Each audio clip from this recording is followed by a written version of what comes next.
a la gente que está todavía ingresando.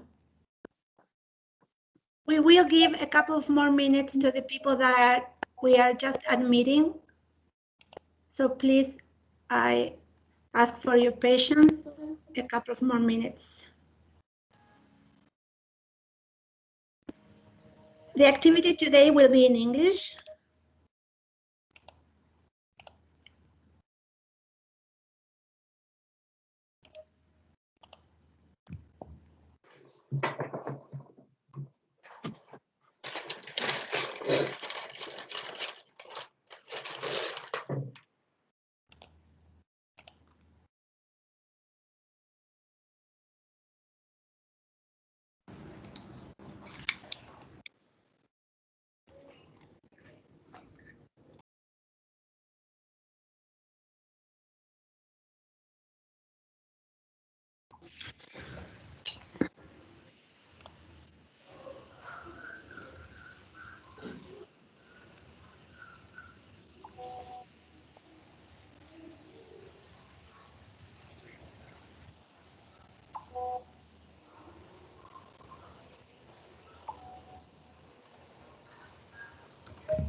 Good morning to everyone in Canada, Chile, Colombia, Mexico, and Peru. We are going to start the activity today. My name is Marcela Otero, and this year I am the coordinator of the Gender Technical Group of the Pacific Alliance, and I will be moderating today's activity. At the outset, I would like to give some housekeeping information. Please keep your microphones in mute when not talking or when not taking the floor. Also, as there is no interpretation, we found a very useful tool in this platform that are the subtitles. However, they are only in English. They could be useful if you press the three dots at the bar up in the right hand up of the platform. There is a possibility of using subtitles. Also, we would like to inform you that we will be recording today's activity. I would like to start by thanking Canada on behalf of the Gender Technical Working Group of the Pacific Alliance for this cooperation activity.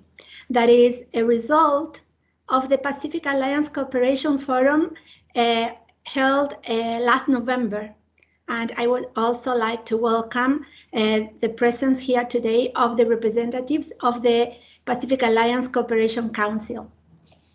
Today's activity goes very much in line with the Gender Equality Declaration signed by the presidents of the Pacific Alliance countries during the Leaders Summit held in Santiago in December, and the roadmap of the autonomy and economic empowerment of women in the Pacific Alliance that will guide the implementation of the Gender Equality Declaration. Today, we are going to learn from Canadian experts on aspects that are key to enhance the participation of women in international and national trade, and that are intimately related with the referred roadmap, such as quantifying women exporters, gender equality and the empowerment of women, and defining women entrepreneurship, all challenges for our countries.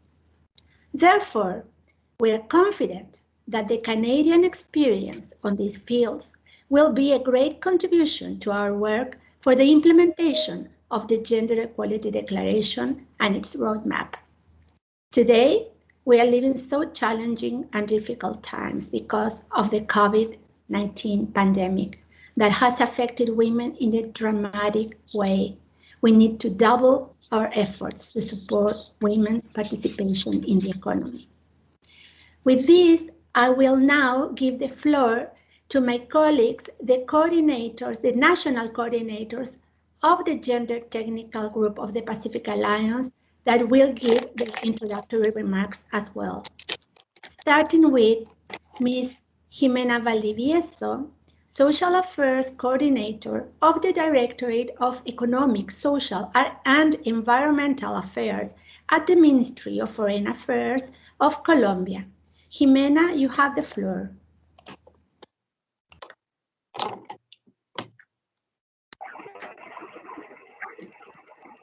Thank you, Marcela. Dear Mrs. Marcela Otero, Coordinator of the Gender Technical Group, the Pacific Alliance, Dr. Mark Richardson, Jacqueline Paladine, Stacey Wong, and Dina Cameron, colleagues from Canada, distinguished delegates of the Gender Technical Group, members of the Pacific Alliance, and assistants. On behalf of the government of Colombia, I would like to thank our Chilean brothers of the Pacific Alliance, as well as the Canadian delegates, for facilitating this first meeting in order to share best practices for the empowerment of women and exchanging experiences on the gender dimensions of trade, investment, and entrepreneurship.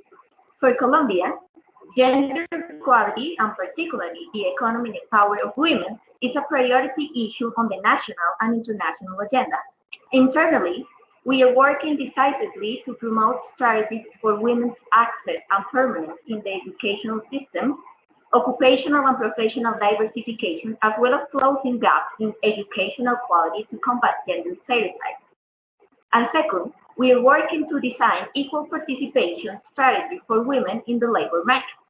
At the international level, we are promoters of the 2030 Agenda and its Sustainable Development Goals, and we defend the idea that the power of women is not only a human right, but it's essential to promote more prosperous and just societies. We are aware of the barriers that women still face, and we know the disproportionate impact that COVID-19 pandemic has had on them, their families, jobs, and companies. And because of that, we are willing to learn alternatives to promote the recovery of our economy and help women to maximize the benefits of trade. For all the above, we highly value the role of regional integration mechanisms as scenarios for changing ideas, strengthening national capacities, adopting common policies to face challenges, and dialoguing with strategic partners. Particularly, as members of the Pacific Alliance, we have made great efforts to mainstream the gender approach. For example, as Mrs. Marcela Otero mentioned, we highlight the historic adoption of the roadmap for the Autonomy and Economic Empowerment of Women, adopted in 2020. As President pro tempore of the mechanism, our country reaffirmed its first commitment to devote to the implementation plan for this instrument, of course with the support of Chile, Mexico, and Peru. On the other hand, we recognize the important role that Canada has played as an observer state of the Pacific Alliance, candidate as associate state, and one of the main cooperation partners. In this regard, we reiterate our willingness to continue working on strengthening the joint declaration signed in 2016. Likewise, we value the important advances that Canada has made for the inclusion of women, and for this reason we want to know indeed the experiences and policies that they have promoted both within their country and at the global level to improve access for women to economic opportunities and to reduce barriers and gaps for their participation in trade. Finally, I would like to point out that we are convinced of the potential of integration as a tool to find lasting solutions to the problems that affect sustainable development and improve the contributions that our countries can make to achieve gender equality. We are aware now more than ever of the need to cooperate to build more inclusive, sustainable, resilient, and peaceful societies where no one is left behind. It only remains for me to thank you again for making possible this meeting and to express all our commitment to continue strengthening the work of the Gender Technical Group of the Pacific Alliance and the ties of friendship of the law with our partners around the planet. Thank you very much. Thank you very much, Jimena. I think I committed a mistake at the beginning. I should have acknowledged at the beginning the presence of His Excellency, the Ambassador of Canada to Chile, Mr. Michael Gord, that will give us his introductory remarks in a bit. Now, I would like to give the floor to Mrs. Jimena Mariscal de Alba, Deputy Director General for International Affairs at the Women's National Institute of Mexico. Jimena, you have the floor. Thank you, Marcela. Dear Marcela, Ambassador Gord, esteemed colleagues, Mexico is grateful for this special reunion for the opportunity to listen to Canada's experience on quantifying women's private sector inclusion. We believe that in this particular moment where the whole world is facing enormous economic and health challenges, regional and international cooperation is crucial. Mexico recognizes the dedication of the Pacific Alliance to promote gender equality and the extensive work we have been doing and the efforts to integrate women's economic empowerment perspectives into all of the AP work streams. The government of Mexico is committed to continue the reinforcement and implementation of policies to achieve gender equality, the integration of women in the economy, and the strategies to ensure women's economic empowerment in the economic recovery. One of the axes of Mexico's trade policy is inclusion. Our government will keep on working on the creative economy with the objective of guaranteeing that no one is left behind, especially women and girls in all their diversity. In our country, only 4 out of 10 Mexican women participated in the market, and only 1 out of 3 SMEs in Mexico is owned. We know that gender inequality has a high economic cost. Mexico will only be able to achieve its development goals if women participate fully in the economy, society, and politics. Internally, the government of Mexico is working towards this end with dedicated initiatives and programs to promote and favor women's entrepreneurs. We will welcome the opportunity to have a follow-up meeting where we could share these experiences.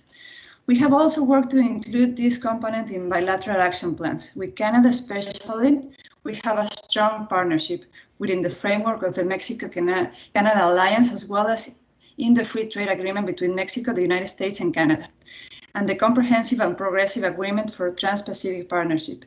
We welcome the significant progress made in the AP region towards a greater integration and empowerment of women, and the interest to create new alliances with great experience to promote gender equality, such as with Canada.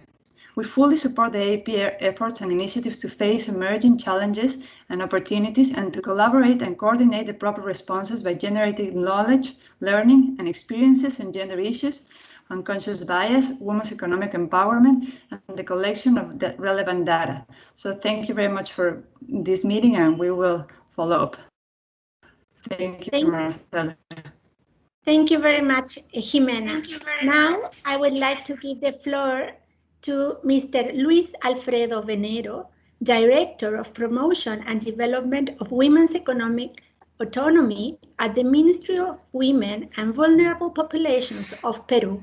Luis, you have the floor. Thank you, Marcela.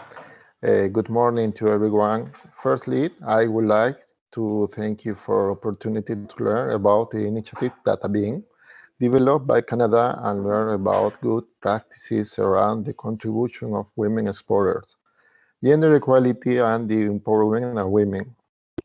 From Peru, 3 departments are here today: the Department of Foreign Relations, the Department of Trade and Tourism, and the Department of Women and Vulnerable Populations.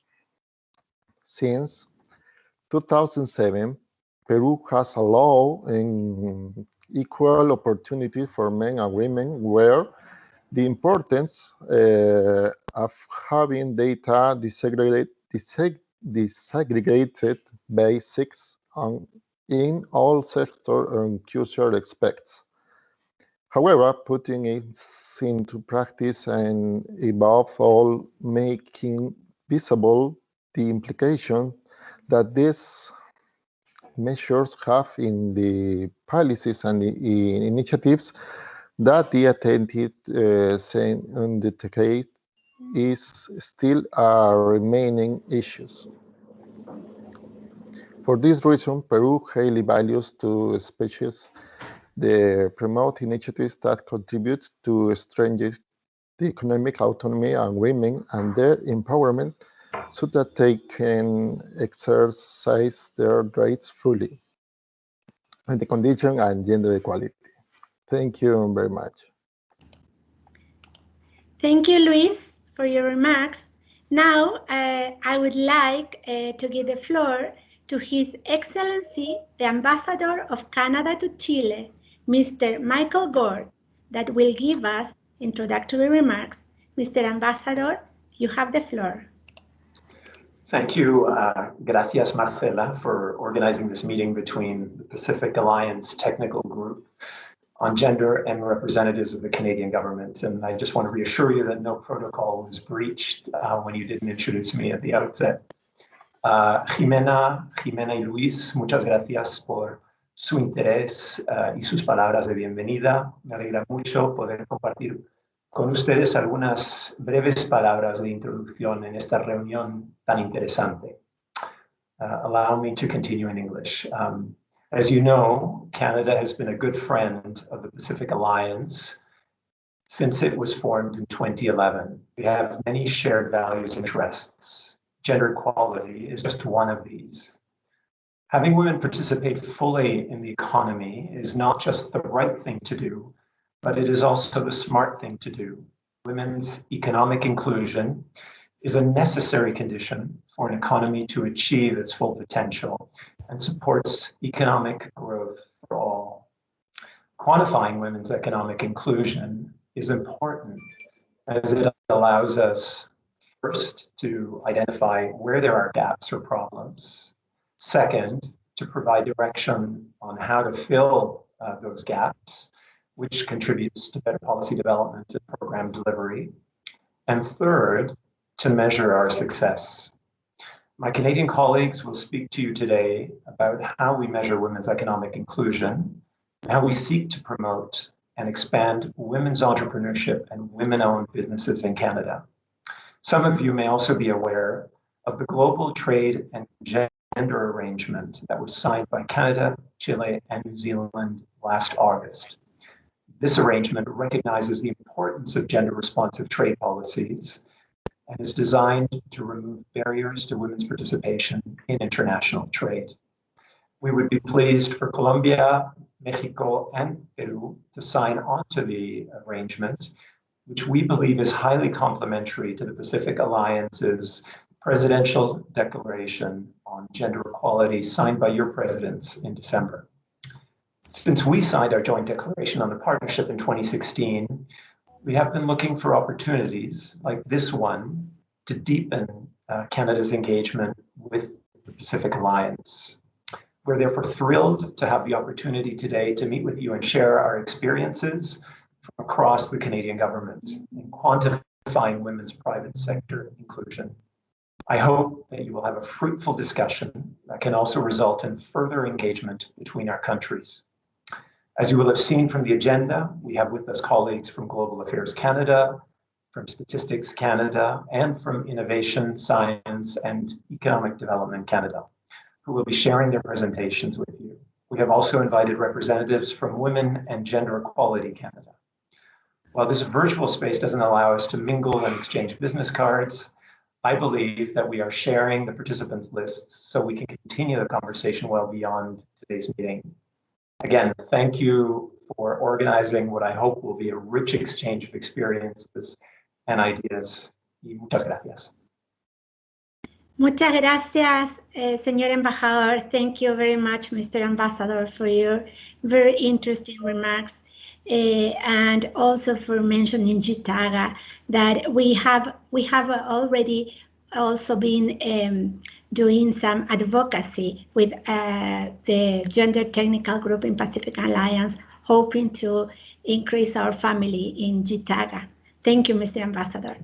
Now we will begin with the presentations, starting with Quantifying Women Exporters, a Canadian Approach, that will be presented by the Office of the Chief Economist, Global Affairs Canada. Wonderful. Thank you, Marcela. Thank you, Jacqueline. Share my screen. How is that? Can everyone see it? Yes. Yes, wonderful. I think so. Everybody can see it? Yes, I guess. Yeah. Perfect. Yes. Okay, well, thank you so much for inviting me to speak to you today. I know it's not easy to start the day with a discussion on data. So you all have my deepest admiration. But it is a topic that's really important to us here at Global Affairs and in Canada more broadly. So Canada has what we call an inclusive approach to trade. And this means that we want all of the benefits and opportunities that come from trade, and these are well documented, to flow to traditionally underrepresented groups. And these include women, SMEs, youth, LGBTQ+, visible minorities, and Indigenous peoples. There are two broad areas where we can apply this inclusive trade approach. So first, we have trade policy and free trade agreements. And for example, we included a chapter on gender in our Canada-Chile FTA. And we've also included gender provisions in many of our other free trade agreements, including the renewed Canada-US-Mexico agreement. So second, this inclusive approach is used in our trade and export services that we offer to Canadian businesses. But to achieve all of this, we need data. We need to know what gaps remain, what obstacles there are to get to where we want to get.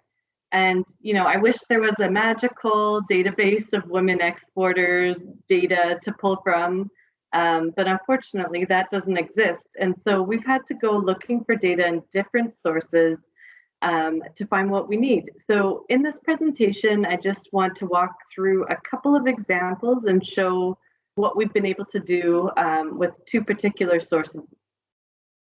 So the first one is using data on Canadian-controlled private corporations, which is a bit of a mouthful. But Statistics Canada, who are speaking after me, they've done some excellent work in linking together various databases so that we can get the information that we need. So for example, we have there is an existing database on goods exporters and importers, and that tells us, for example, the number of Canadian exporters that export to a certain country. But by linking it with other databases, we're able to know the gender of those exporters. So to show you what this can do, I created a few charts here. So here, the outside of these donut graph shows the share of Canada's export value that comes from women-owned exporters. And the inside ring shows the share of the Canadian exporters, so the firms that are women. So we see in Chile, Mexico, and Peru, a larger share of women-owned exporters account for a smaller share of the value of the exports. And all this to say, it indicates that some of the women-owned firms might be smaller in size, the firms that export to these countries, smaller than the men-owned firms. But a different trend comes to light when you look at the Colombia chart, where women are 21% of the exporters, but they account for almost a third of the value of Canada's exports to Colombia. So you can see that these data are interesting as a snapshot in time to compare across countries, but it will also be interesting to track progress over time and see the impact of our trade agreements and other policies and other factors in society and how we might see some shifts. So the second example is our survey of financing and growth of small and medium-sized enterprises, or SMEs. And this is conducted every 3 years. The thing that we love about this data source is that it includes both goods and services, whereas the previous example I showed you just included goods exporters. And this turns out to be an important thing in the Canadian context because women-owned firms tend to be quite prevalent in services industries. So again, this survey wasn't created for the specific purpose of observing women-owned firms. It wasn't even explicitly created to observe the experience of exporters. It was for small and medium-sized enterprises, but because they asked all these great identifying characteristic type questions, it has become an extremely rich data set for all of our inclusive trade research. So our team has published a couple of studies on using this survey on the women exporters, and you can find them on our website. And then we have a third that we just started actually, and it's more empirical in nature, but again, using this firm level data that comes from the survey. So I'll just show you a couple of findings from our first two studies. So here we see the share of women-owned SMEs that export has more than doubled over 2011 to 2017. And it went from 5% to more than 11%, which is quite a striking growth in such a short period of time. We can see from the most recent year of data in 2017 that the gender gap is almost closed. And an aspect of our empirical work that's underway will be to determine whether this small gap is actually statistically significant. The 2020 survey results are going to be released sometime in the fall. And so we'll be able to see then if this trend has continued, if this gap has continued to close. So looking at the share of firms' revenues that come from export activity, we see again that this share has more than doubled. Here, I'll just circle it for you right here on the far right. So it's more than doubled for women-owned SMEs. So it went from 1.4% to 3.5%. And over 2011 to 2017. And this indicates that to us that women-owned SMEs are experiencing more of the benefits of trade. They're reaping more of the benefits with an increasing share of their revenues coming from exports. But in this case, however, we do see that a gender gap still remains. If you look at the men-owned SMEs numbers, it's 4.5%. So there's still a gap there. There's still more work to do. The last result I want to highlight from those studies is the obstacles that exporters face. So both men and women report many of the same obstacles to exporting, which is not surprising. However, women-owned SMEs report experiencing a higher share of logistical, border, and domestic administration obstacles compared to men and equally owned SMEs. And so we use findings like this to really help shape our trade policy, understand the obstacles that women face, and help shape our programming and our services and training that we offer to exporters. And this is all with the ultimate objective of advancing our inclusive trade agenda. So just to summarize, there are many benefits to using these data sources. We can track progress over time, we can identify policy relevant issues, and we can also create nice infographics and reporting on our trade relationships, such as our Canada-Chile story that I think my Statistics Canada colleagues might touch upon in the next presentation. However, because these data sets weren't designed at the outset to measure the experiences of women exporters, and just like all data sets, we have to recognize their limitations. So for example, we have to take note of whether services are included, because again, that's very important in the Canadian context. We have to recognize whether it's a survey of a sample of exporters or it includes everyone. And then of course, there are confidentiality limitations that at times can prevent us from getting too detailed in the analysis. But generally, by and large, these data serve our purposes and have really helped us understand the experiences of women-owned businesses that are exporting. So yeah, these data are helping to enhance our policies and programs ultimately. And there's more to come where we continue to dig deeper into these data sources and explore new ones. So on that note, I think I will end here and turn things back to you, Marcella. Thank you.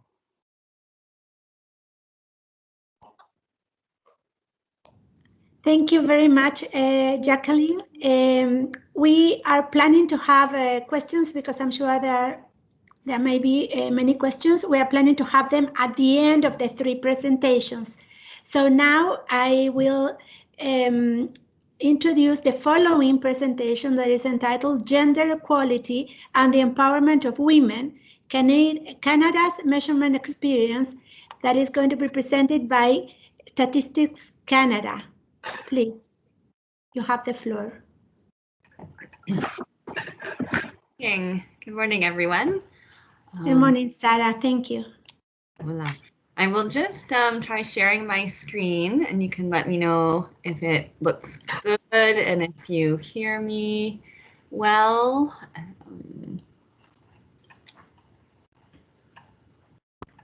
Okay, does that look good? Do you see my slide, my opening slide? I can't see it. Oh, you cannot? No. Okay. Oh, yeah.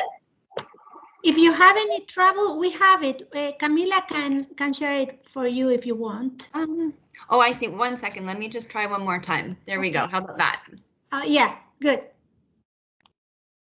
Okay. All right. So good morning. My name is Sarah Jane Ferguson, and I am acting chief with the Centre for Gender, Diversity and Inclusion Statistics at Statistics Canada. Today I'm representing Stacey Wan as she has moved on to a new project. I'm co-presenting with my colleague Beryl from Economic Analysis Division at Statistics Canada. So bonjour, ça me fait plaisir d'être avec vous aujourd'hui. I'm very happy to be here today and thank you very much. I'm going to present, or we're going to present on the gender equality and empowerment of women, Canada's measurement experience, and talk a little bit about what the Centre for Gender Diversity and Inclusion does, and also a little bit about some data that we have of interest to your communities. So we'll go to the next slide.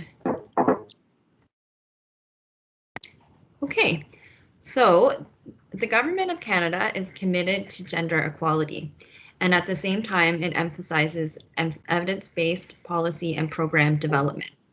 So in 2015, the Canadian government renewed its commitment to gender-based analysis plus, GBA plus, we call it, an analytical approach that is used to assess the potential impacts of policies, programs, and other initiatives on diverse groups of Canadians.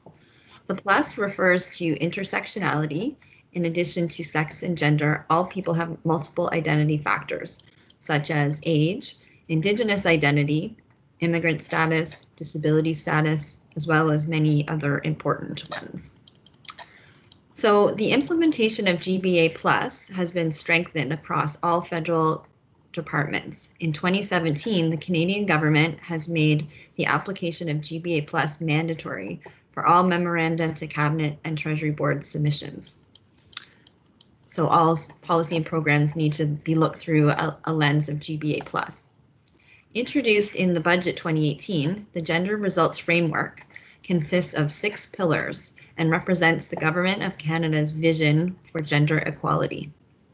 These pillars are very comprehensive, and they cover education and skills development, economic participation and prosperity, leadership and democratic participation, gender-based violence and access to justice, as well as poverty reduction, health and well-being, and gender equality around the world.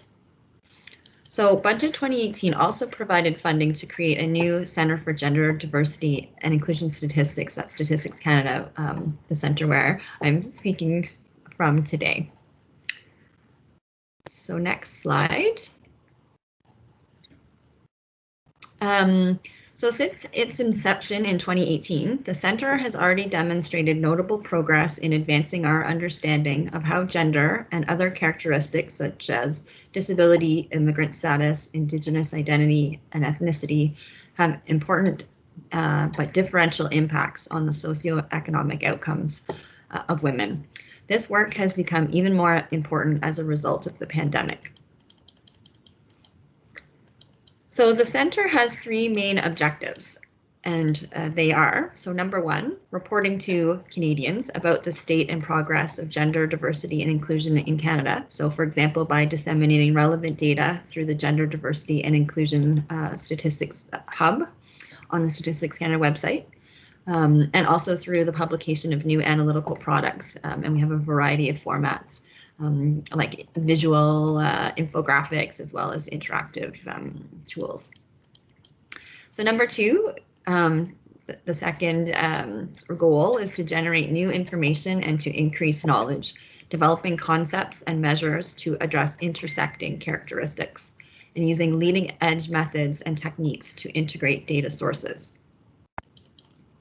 The third is to build statistical capacity to increase the knowledge of gender diversity and inclusion and GBA+, partnering with other organizations to build and enhance statistical knowledge across the federal public service, and advising on standards and practices for measuring concepts related to gender diversity inclusion.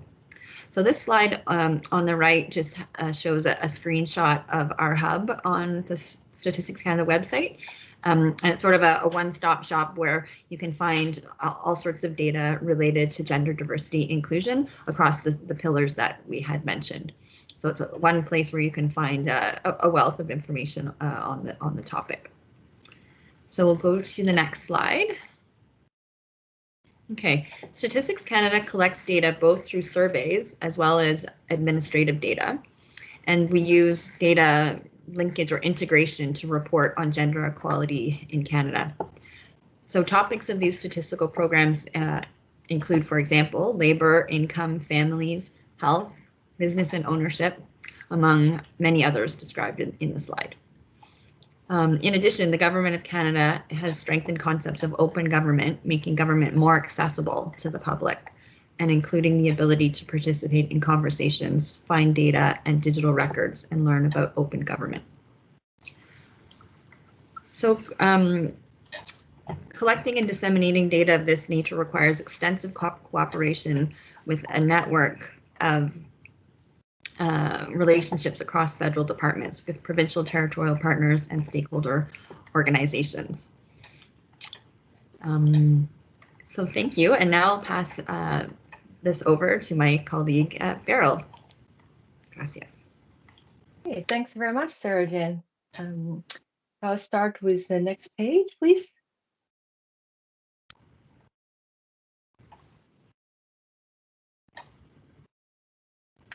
Right, thanks. So like my colleague at Global Affairs Canada has mentioned already, the Canadian Employer-Employee Dynamics Database, or SEED, is a main database that is used to inform knowledge on business ownership by gender, jointly developed by the Economic Analysis Division, where I work, and the Social Analysis and Modeling Division. The SEED is a set of linkable administrative tax files that provide match data between employees and their employers in the Canadian economy. So the SEED contains detailed information on the individuals. For example, age, gender, marital status, immigration status, earnings from the paid jobs, self-employment income, and income from owned corporations.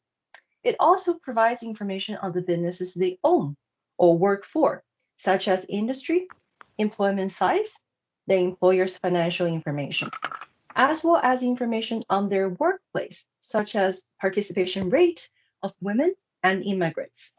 Since its inception in the early 2010s, the SEED has been used in a wide array of studies from labor market outcomes, firm dynamics, and workplace diversity.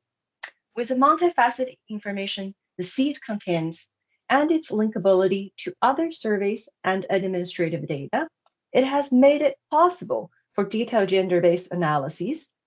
Followings are only a few examples of recent articles published by Statistics Canada using the SEED.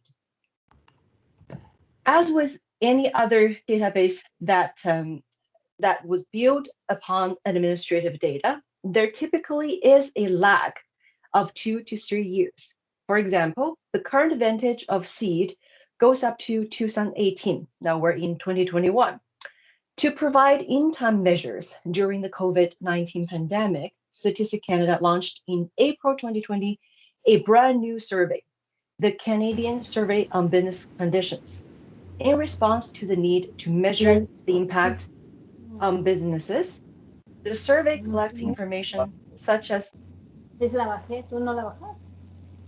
type of businesses activities conducted, the workplace, just hearing some noises, the workplace, business adaptations, sales, and finances. It also collects information on personal characteristics such as gender of the majority business owners. The content changes over time to address pressing priorities data needs, such as teleworking, personal protective equipment, and so on. Next page, please.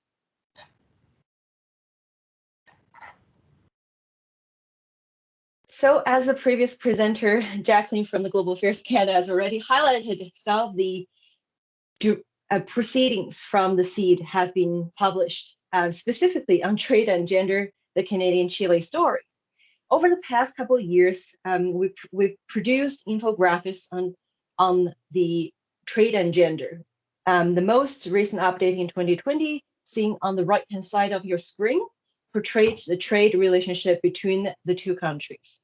In particular, it focuses on the total number of jobs held by women in exports and by the top 5 industries exporting to Chile, seen on the top panel. This statistics used the Canadian International Merchandise Trade Database and are produced by my colleague, Craig Stewart from the International Account Division. Craig is also here today with us if you are interested in their estimation on job statistics by industry and by gender. The bottom panel, as Jacqueline has already presented, presents the private Canadian businesses trading with Chile, owned by women, equally owned versus by men. This portion analysis used the data from SEED, trade by exporter and importer characteristics. So I will stop here. On behalf of Sarah Jane and myself, I thank you very much for your attention. We're available for any questions you might have afterwards.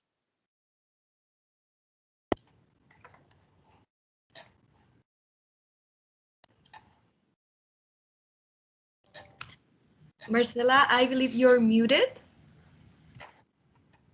Sorry for that. Thank you very much, Beryl and Sarah Jane for the presentation. Now we are going to go to the final presentation that is defining women entrepreneurship, an overview of the challenges and considerations that is going to be presented by Innovation, Science and Economic Development Canada. Please, you have the floor. Hi there. Thank you and welcome everyone. Hi, Hi there. My colleague Joel Lawrence is going to share his screen. So if you just be patient for a moment.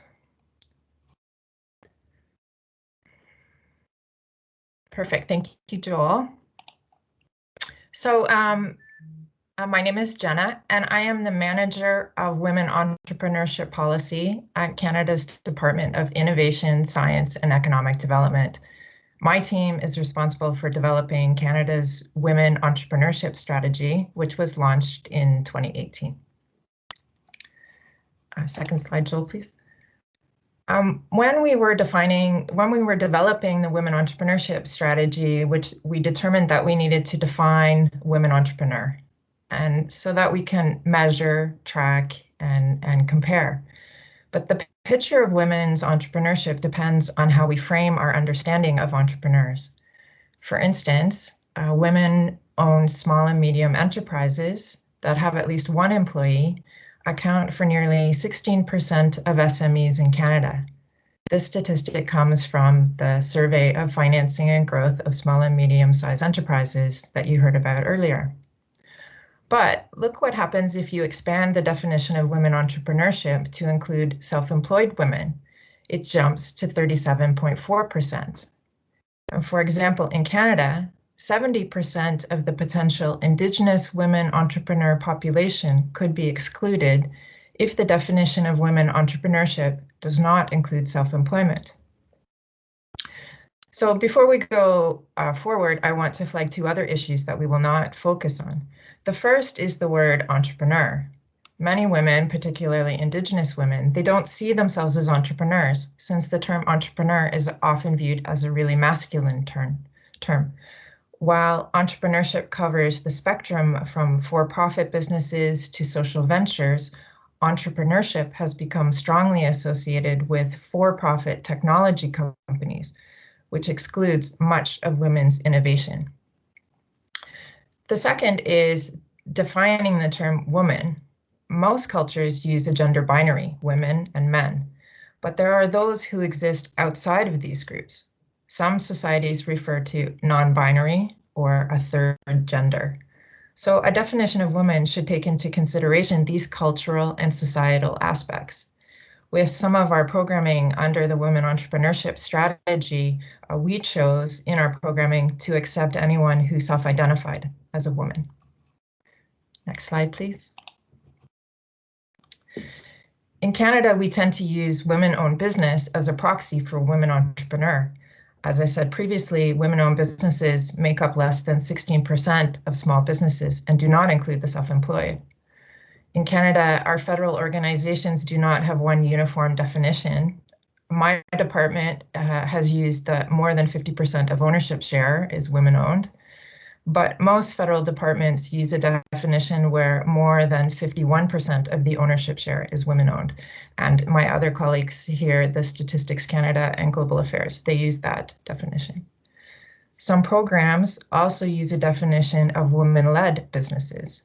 For example, the Women Entrepreneurship Fund, which is part of the Women Entrepreneurship Strategy, provided funding directly to women entrepreneurs. For this program, we use two definitions. We use women-owned, an enterprise where women own the majority of the company, for instance, more than 50%. But we also included women in a women-led business, an enterprise with a woman or women who have long-term control and management of the business, an equity stake, and an active role in both strategic and day-to-day decision-making. Next slide, please. So let's look at this women-owned versus women-led.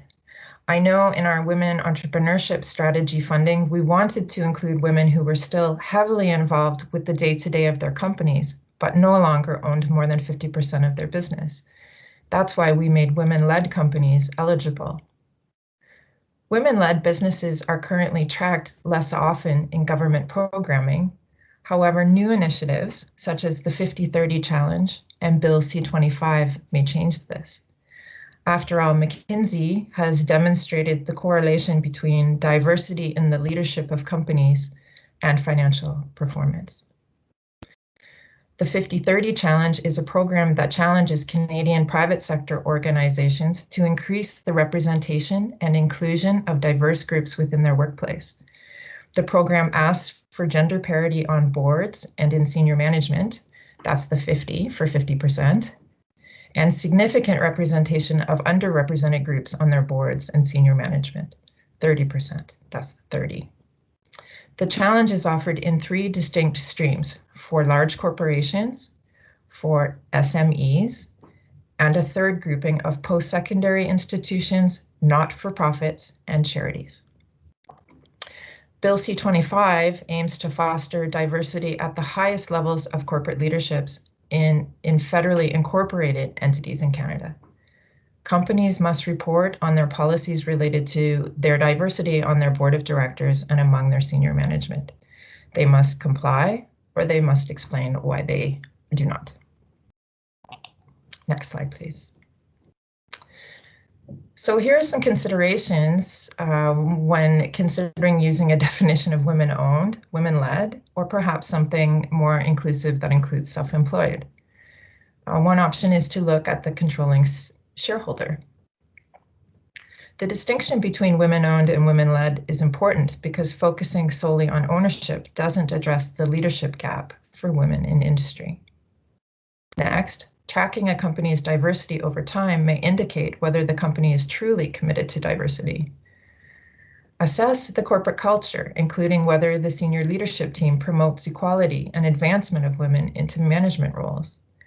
Initiatives like the 50-30 Challenge can help to accelerate diversity actions already taking place and encourage other organizations to adopt practices to improve equity.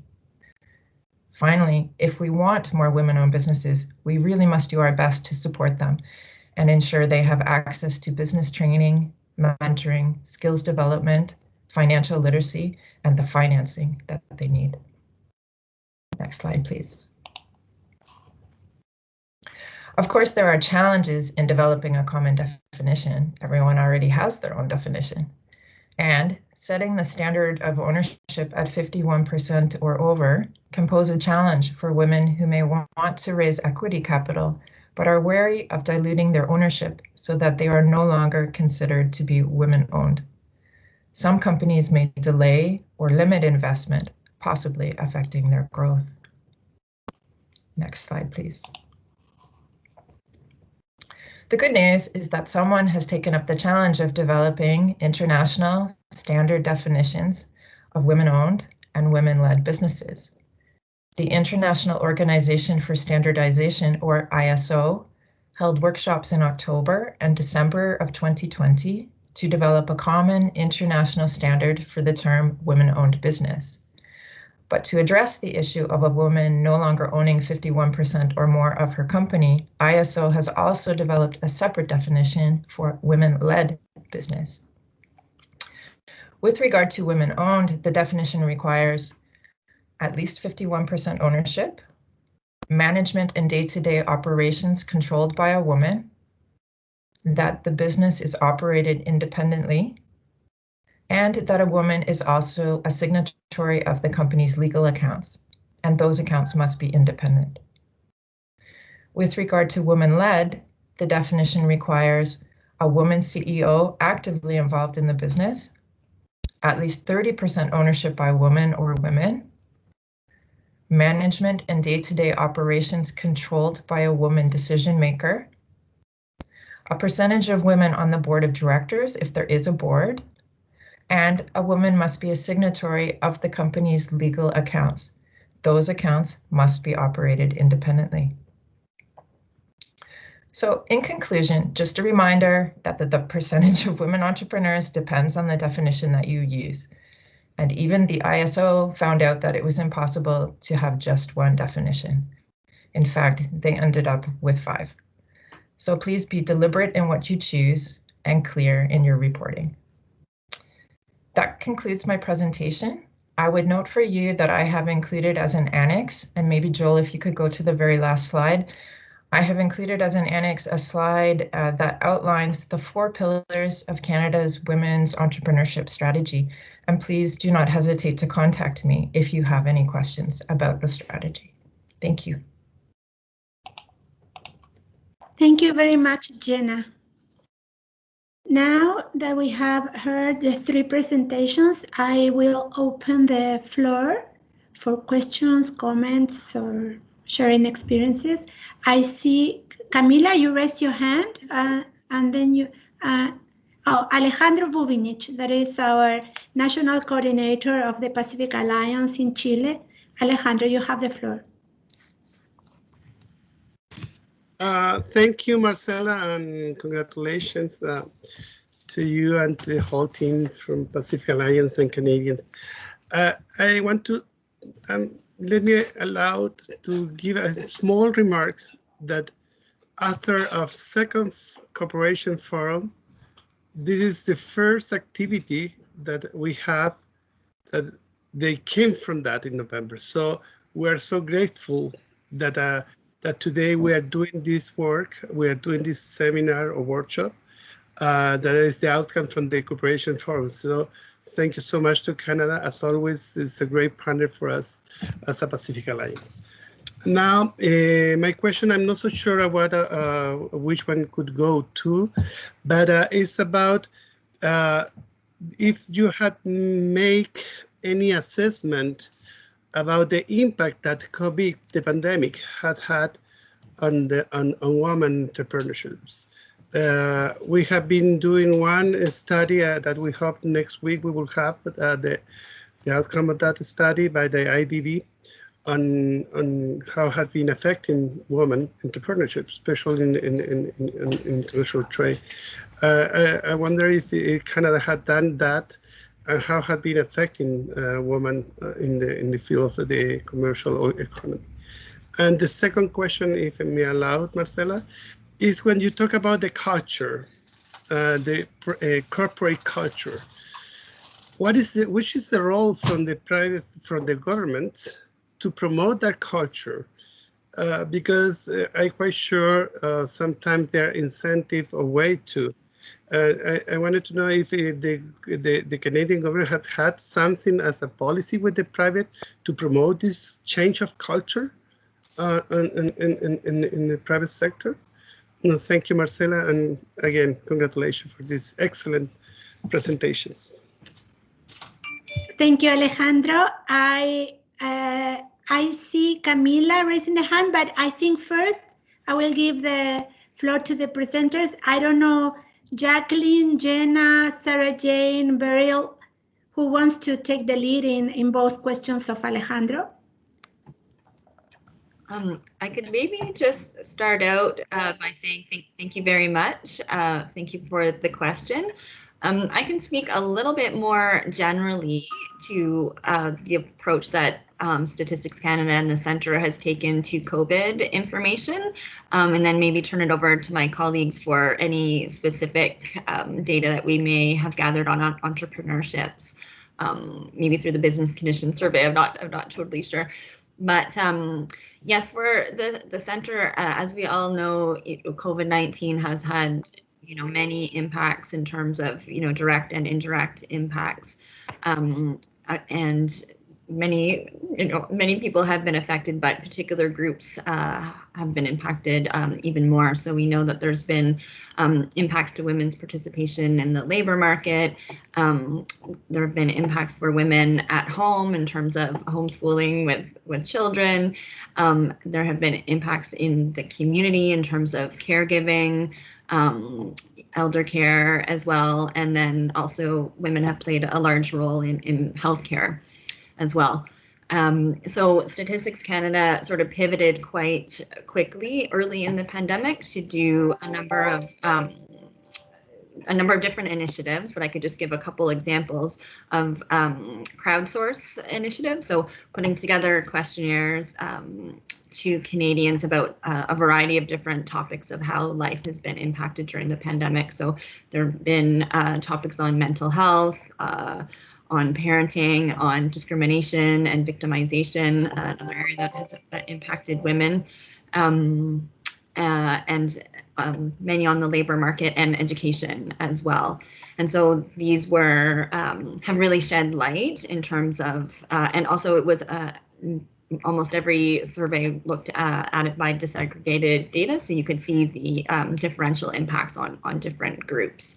So this has been a really important tool in understanding the impacts of COVID-19, and then as we moved to the next phase of recovery and rebuilding. And there's many data sources available on our website, which I'd be happy to point people to if they need.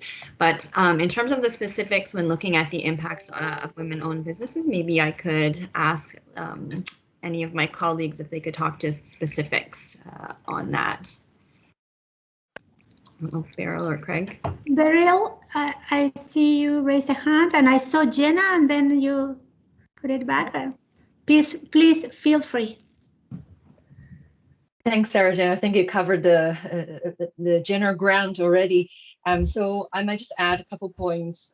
The survey that we recently launched, basically at the onset of the pandemic, called the Canadian Survey on Business Conditions, that I also included in the presentation, has asked questions about the gender or diversity, for instance, minority-owned, Black-owned, persons with disabilities owned. So business entrepreneurship, this type of survey information will allow much more in-time analysis to be conducted. Now, in our division, I'm aware of some other research across agencies that are also looking at a longer term horizon to examine essentially, given there's a bit of time lag, the historical aspect of women entrepreneurship. The examples that I've included in the presentation, those 3 publications, highlights those gender aspect of the business ownership. So please do feel free to check them out. I would just add quickly that as part of the Women Entrepreneurship Strategy, we fund the Women Entrepreneurship Knowledge Hub. And they have done a lot of research and work on the impact of women entrepreneurs related to COVID. In fact, they have something coming out next week. And at the end of March, they will release their second State of Women Entrepreneurship 2021. So we do have sort of that real time and in touch with real Canadian women. I can say that I think for entrepreneurs, it is the same impact as for women in general. Those women are trying to run their businesses while dealing with childcare and elder care. So, the impacts are the same. But what is interesting is that it is very distinct according to sector. Some sectors have been extremely hard hit and of course some not. So I'm sure those are kind of standard worldwide. Yes, exactly. Thank you very much. Now I would like to give the floor to Camila that has a question, and after Camila, Norca from Mexico. Camila from Chile and Norca from Mexico. Thank you, Marcela. And well, I work with Marcela, the Undersecretariat of International Economic Relations. And first of all, I would like to thank all the presenters for such insightful and valuable information that you shared with us on these several initiatives that you are leading. And I think we all agree that what cannot be measured cannot be improved. And I wanted to ask about this idea that we don't have a uniform definition for women entrepreneurs. And I think it's important to have a whole of government approach with open and transparent data. And I think that's not the case for most of the countries in the world. So as you are working towards this, I would like to know what are your recommendations to move forward in this direction, and what challenges have you faced in working with different government agencies? Because I think it's difficult to mainstream this data collection by gender and sex. Thank you so much. Thank you, Camila. Before giving the floor to Norca, I would ask, I don't know if it's Jacqueline or would it be, I don't know, it would be Jenna. Yes. Okay, please go ahead. I would just suggest that since the International Standards Organization convened global countries who input on that definition and came, maybe sometimes unwillingly, but they came to a common definition. So I think the best suggestion would be that we try to move to that common definition wherever possible. It's brand new. And I will, I can circulate it or circulate the link. It's complicated because it has many aspects, but I think that would be my suggestion, is that since the standards organization has tried to develop a solution, we should try to follow it. Thank you. Thank you, Jenna. Now I would like to give the floor to Norca Guadalupe Olivares from the Mexico delegation to the Gender Technical Group of Pacific Alliance. Norca. Thank you, Marcela. Thank you, everyone, for the great presentation. I want to ask you about the initiatives of Canada that Jenna mentioned, the 50 and 30 challenge and the bill of C-25.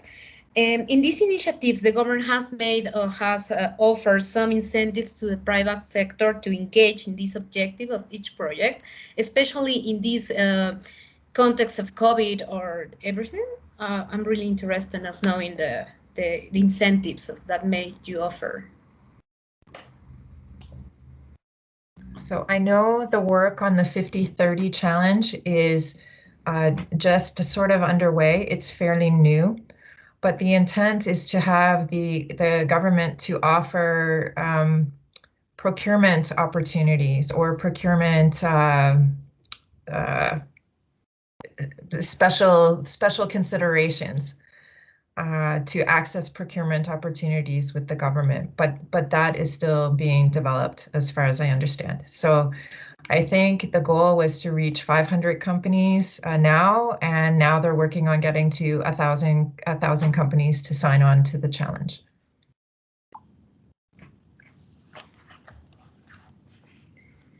Thank you very much. Are there any other comments or questions?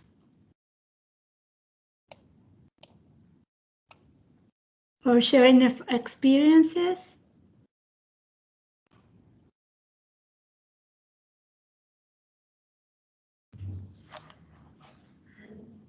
Well, I guess the presentations were very clear. Marcela, I see. I see Georgina. And Claudia, perfect. Okay. So, okay, I don't know who was first.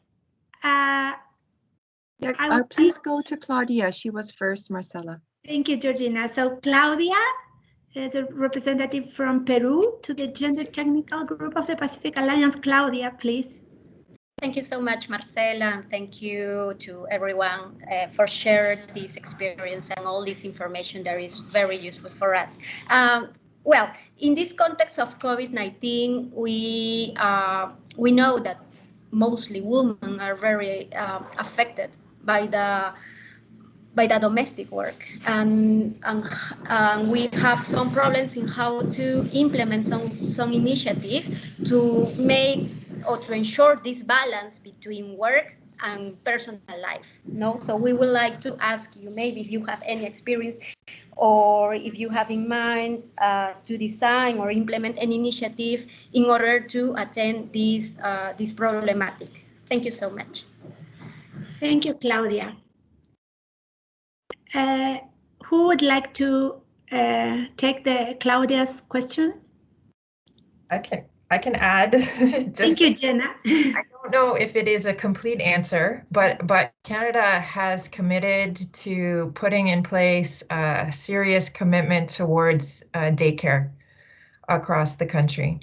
We have one province, Quebec, in our country that has kind of a well-recognized model. It is subsidized childcare, and the results from that have shown that the contributions that working women have been able to contribute to the Quebec economy from being able to work has more than offset the cost of subsidizing the daycare.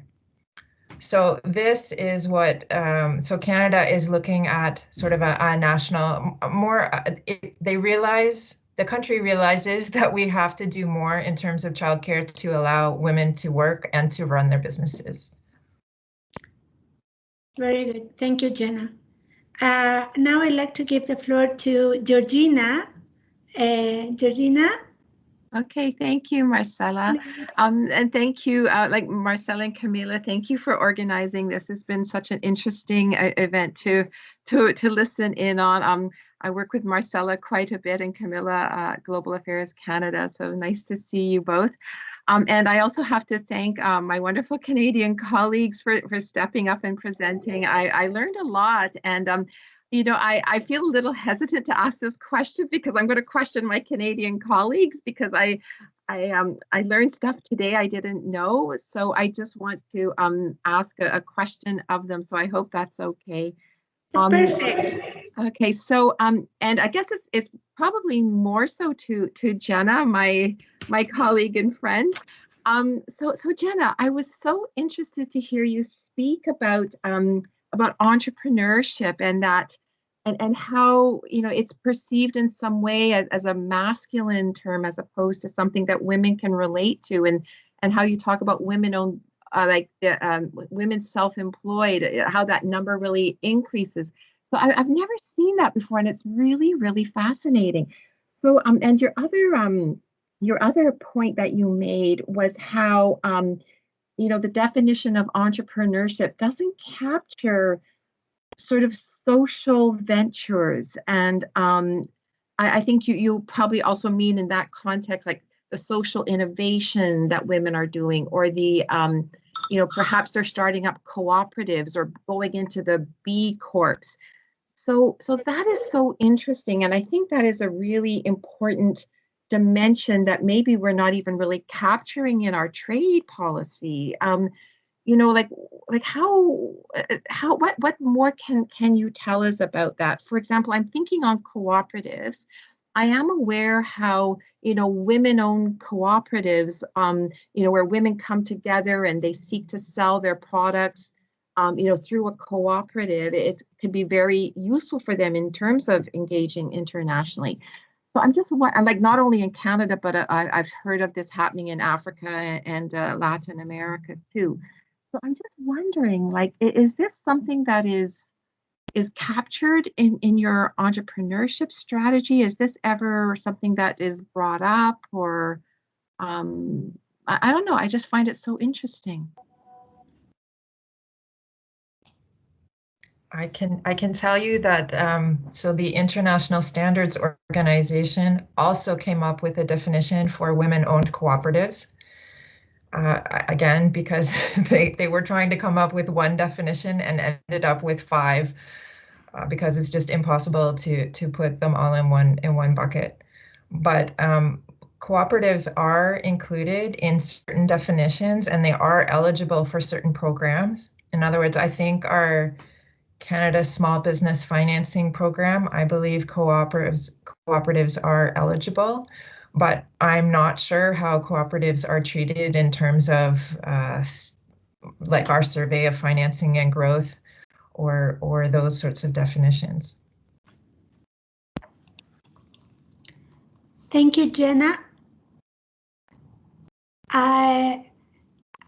Georgina, would that answer your question? Yeah, sure. I mean, I didn't know about the ISO definition, so I can follow up on that and sort of take this offline with Jenna and my colleagues. I'm just feeling that this might, I'm just thinking of, like, from a trade policy point of view, if there's something more that we can be doing in this area to at least recognize the role of cooperatives in supporting women's participation in trade, and if there's particular barriers that, you know, cooperatives might face, you know, that are unique to cooperatives versus women-owned businesses or women-led businesses. And I'm very interested in the social innovation outcomes of this business model. It could be an interesting area for more research. Yes, thank you. I completely agree with you. Beryl, I don't know if you want to add to this or you have another comment. No, I thought I'd probably add a little bit on the data availability fronts in terms of this business ownership by gender. As of now, we're currently developing a data set that not only looking at the majority ownership, as Jenna has described, we're also looking at women-led entrepreneurship. So this 30%, as we were just discussing. So that hopefully would cover some of the aspect that highlighted in this conversation. But what I would like to also emphasize on is because women, particularly in the Canadian context, are typically the business led by women or majority owned by women, they concentrated in small businesses. So we're talking about less than 50 employees, right? Or self-employed, right? So I think essentially the information that we currently have in hand captured by the SEED database would allow us to conduct very multifaceted, comprehensive analysis on that front. So I think there is a lot to be done, and we're working hard on that. Thank you very much, Beryl. I see that Jimena Valdivieso is the representative of the national representative of Colombia to the Gender Technical Group of the Pacific Alliance has a question. Jimena, please, you have the floor. Yes, Marcela, thank you very much. I was thinking about the role of the ministries of foreign affairs around the world in order to support economic empowerment. So my question is, how do you coordinate between the Ministry of Foreign Affairs and other institutions related to gender in order to promote all the policies that you have mentioned? And if you have any recommendations for Ministry of Foreign Affairs in order to support and promote economic empowerment of women. Thank you very much. Thank you, Jimena. So I can Jacqueline? Yeah, great question. And I mean, I think every big organization at times struggles with communication issues at time, but what we like to do, at least from the data side of the data angle, is keep in constant contact with our colleagues at Statistics Canada. So we meet regularly, we talk about different data sets, what's possible, what's not. Beryl's used to answering all of my dumb questions about what about this, what about that. And so I think communication is just really key in brainstorming and having an open mind, meeting regularly, and just talking about some of the issues. What are you working on? Oh, I'm trying to get at this question, and seeing if people have an idea, because everyone's operating in a similar kind of space but brings different expertise. So that would be my recommendation. Thank you, Jacqueline. I think Jenna wants to jump in also. Well, I just wanted to add that, so Canada announced the Women's Entrepreneurship Strategy in 2018, and I think it is a bit of a world leader for one thing that we do, and that is our internal coordination. Now, it is specifically limited to women entrepreneurship, that's our focus, but we coordinate with over 20 federal departments who all have some aspect related to women entrepreneurship. So that includes trade, statistics, employment and skills, the National Research Council. We have our folks from our agriculture department who have a special program related to getting more women in agricultural entrepreneurship. So we have a number of partners, and so I think that allows Canada to have a more of a coordinated approach related to promoting and have a sharing information related to supporting women entrepreneurs. Thank you very much, Jenna.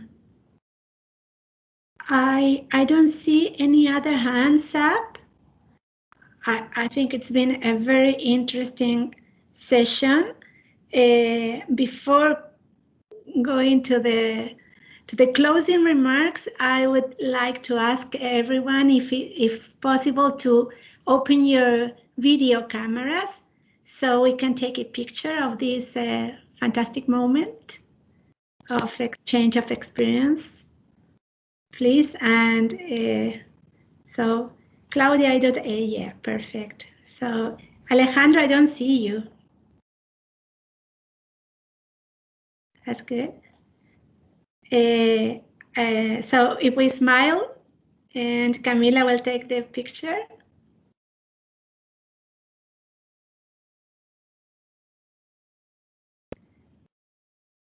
Thank you very much.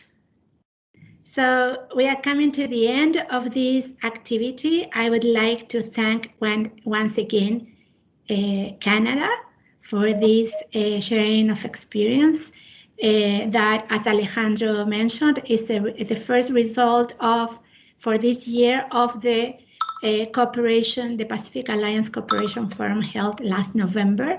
And we certainly hope that this is one of many other future activities of cooperations with the Canadian government that has been leading the women economic empowerment in the different fora. So we appreciate very much from the Gender Technical Group of the Pacific Alliance this activity that you have shared with us today.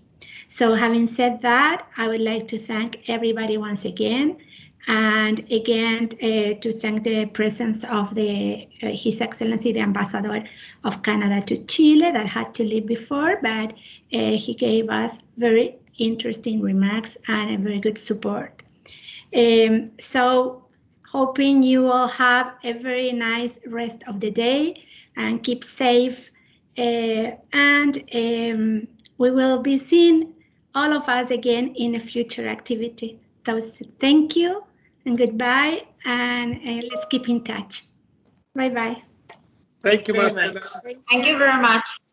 Thank you, Marcela. Thank you very much. Thank you. Bye-bye. Thank you. Bye-bye.